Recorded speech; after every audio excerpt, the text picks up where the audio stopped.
I promise we will.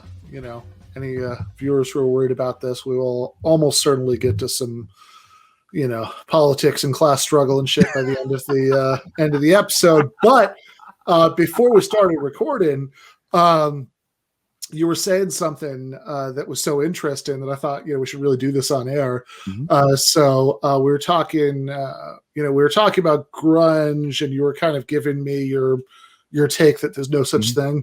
No, yeah. As far as a musical genre, like when we think of musical genres, and I mentioned to Ben before, a doo-wop, I play metal, and if I say metal, there's a sound you hear, there's a certain distortion you hear, right? And we talk about the big four of thrash, Metallica, Slayer, Megadeth, Anthrax, those guys all sound very, very similar. So I shouldn't say that, not in a biting manner, but there's just a certain tonality that you want to get when you say, like, you play thrash metal, like we play fast and we play heavy and we distort our guitars like this. Like, there's an official sound because of friends I know that are techs for bands like Slayer and Exodus and Testament and Metallica, that there's a setup that they all have. And one day he was like, if you want to get the 80s thrash tone, this is what it is. Right. And it was very simple. And we kind of joked about it. But anyway, when I think of grunge, if you think of those 90s bands that are called grunge, let's just talk about the big four of grunge, right? Who would that be? Nirvana, Soundgarden, Pearl Jam, and who else? Nirvana, Soundgarden, Pearl Jam. Alice in Chains. Mm-hmm. There's no way in the world you can tell me Alice in Chains sounds like Nirvana. There's no way in the world you can tell me Mudhoney sounds like Tad, sounds like the Melvins. Those bands all sound very different. They just happen to be from Seattle. And what happens when an area is hot, everybody gets back then, everything's different now with the internet, but everybody got a deal. Like the Bay Area where I'm from, when Metallica moved out here, everybody got a deal, right? Same thing with Seattle in the early 90s. When Nirvana hit, and they weren't really the first ones, right? Soundgarden kind of had a little more success before that, but when Nirvana hit huge, everybody got a deal. Cat started moving to Seattle to try to get a deal. Do you remember that guy? There was a New York Times story several years ago about this guy who in the army that was on. Yeah. He'd been kicked out of both Nirvana and Soundgarden in both cases before they made it big. He paid for Nirvana's Bleach album. Yeah. He's on the press photos for Nirvana's Nevermind. If you look at the early press photos, there's 4 people, not 3.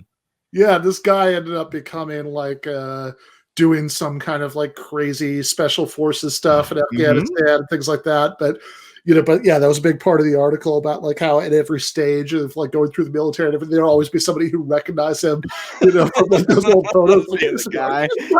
And weren't you in Soundgarden? Because he even talks about being in Soundgarden like right when they were kind of blowing up.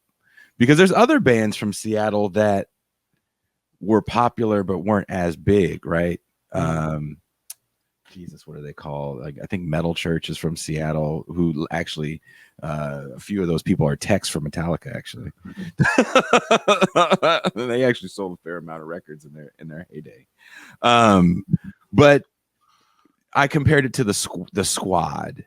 Yeah. Like when we think of the Squad, the media makes it sound like there's 4 women in Congress and they're like this unified Avengers-like team, because that was a slur almost that Donald Trump threw at them, that they then took and flipped it and turned it into some marketing, and the press just kind of went with that. And that's the Squad. We're going to expand the Squad in this next election and yada, yada, yada. Who's part of the Squad? And we were saying, I was like, grunge to me is like the way we look at the Squad. It's not like Ilhan Omar and Alexandria Ocasio-Cortez and Rashida Tlaib put their fists together and The yelled out Captain "Squad Planet Assemble," thing, right? Yeah, like that wasn't what got them where they are. That wasn't their motivation, and I don't really think that's who they are necessarily in Congress, but that's who the press wants to, they paint a picture. And the same thing to me is with grunge, where a picture got painted of what people think that music is. What's the movie? Is it Singles or Say Anything with Winona Ryder? I think Say Anything. Is it Say Anything with Ben? I keep wanting to say Burgess. No, I was not Say Anything or Singles. For the record, yeah. Ben, oh God, his dad just passed away. It's something about Mary. Ben. Oh, what is his name? Jewish fellow. Well, that narrows it down. Really funny. His mom's an actress too. I think she just passed away. He's married to the woman that played Marsha Brady in the Brady Bunch movie. Ben Stiller. Yeah. Ben Stiller's in that movie. I think Janine Garofalo's in that movie. Is that Say Anything? I always forget. Or is that Singles? You don't remember? Anyway. No. I think about the Singles. Yeah. Ethan Hawke plays a guy in a grunge band, and I wouldn't even say the music that he was doing was generic of grunge, because I can't put my finger on what that music sounded like, but I know what people looked like that played it. Yeah. Which, by the way, funny that this is the second time today that the Janine Garofalo has come up in conversation. I saw that earlier in the show. Yeah. She was on Majority Report. Yeah.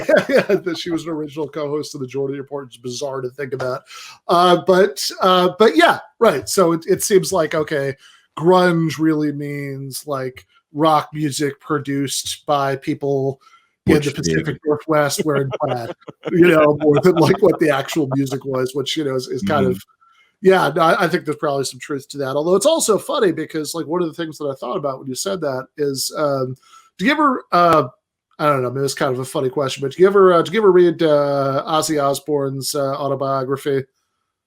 No, I would be frightened to. Okay. It's actually pretty good. Like by the standards of rock memoirs, I think it's a good book. Did it come out? Did it come out after the whole incident with him and Sharon? Where he choked her? Yeah, it did, because I think they talk about that at the very end. Sad. Yeah, but but it's a good, it's a good book. I mean, you could speculate about how much he wrote it, and how much it might be like, how much like most sort of that stuff is dictated. Have to read it as like a novel that the ghostwriter, was inspired to write by like whatever Ozzy mumbled at him. But most of that stuff is dictated. I don't know if you read The Dirt, the Motley Crue book, The Dirt. I don't even know if you're a fan of Motley Crue. I unfortunately am a huge Motley Crue fan, and that was definitely written by those guys, at least dictated. And they said like, no, say it totally like that. I want dude with all the use. Yeah. Well, in the Ozzy case, I think it's just called This Is Ozzy. He, I mean, either he didn't have much to do with it, or he let maybe he just let the ghostwriter like clean it up, because it's like a pretty well written book. But but in there, one of the things he says is that, people said, Black Sabbath was like the first metal band, but he never understood what they meant by that, because as far as he was concerned, they were a blues band who made some spooky songs.